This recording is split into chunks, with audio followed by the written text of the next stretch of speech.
రాష్ట్రంలో వృద్ధాశ్రమాన్ని ప్రారంభించిన మన వెలుగు సంస్థ ఎంతో మంది వృద్ధ మహిళలకు వారి జీవితాన్ని ఆనందంతో గడపడానికి, వారి జీవితాన్ని 10 మందితో కలిసి ప్రశాంతంగా జీవించాలని భగవంతుని ఆశీస్సులతో మీ అందరి ఆదరణ ఆప్యాయతలతో సుఖశాంతులతో సదాకాలం జీవించాలని కోరుతూ ఈరోజు మన వెలుగు ఫౌండరు శ్రీమతి పద్మజ మేడం గారి 19వ వర్ధంతి సందర్భంగా వెలుగు యాజమాన్యం వారు ఈరోజు మనకు మధ్యాహ్నం భోజనాలు ఏర్పాటు చేశారు.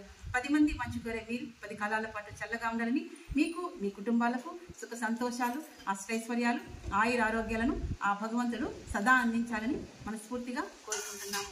ఈరోజు మధ్యాహ్నం భోజనాలు ఏర్పాటు చేసినందుకు మీకు మీ కుటుంబ సభ్యులకి ధన్యవాదాలు చెప్తాం sir. Thank you.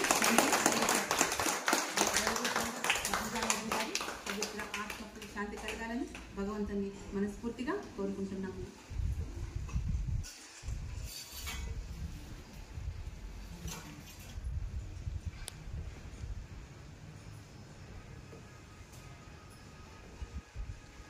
Thank you, sir. Thank you, madam. Thank you, sir.